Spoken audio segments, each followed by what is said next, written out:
The pursuit that involved gunfire and speeds that reached nearly 100 miles per hour came to an end here near 176th Street and 63rd Avenue East. Pierce County Sheriff's deputies were the ones involved in the chase, but because of a new law, Tacoma police are the ones conducting the investigation.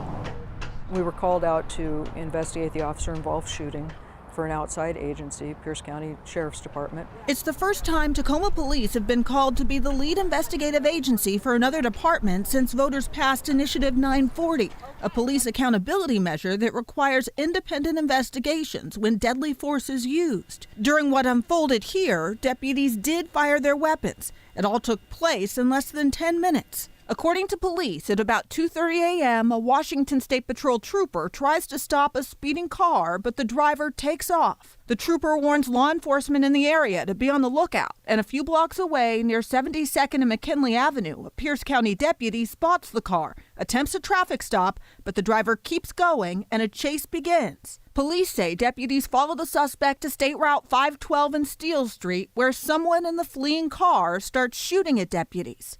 But by 2:39 a.m. at 176th Street and 63rd Avenue East, deputies use a pit maneuver and stop the car. When they stopped the car, the deputies ended up shooting the driver of the vehicle. She was hurt. As for police, they say they're grateful this high-speed chase wasn't worse. People sleeping in their beds that could have been shot. Other cars on the roadway, I think by the grace of God, no one else was injured. Police say no deputies were hurt. The male passenger was taken into custody, and the female driver was taken to the hospital, but is expected to be okay.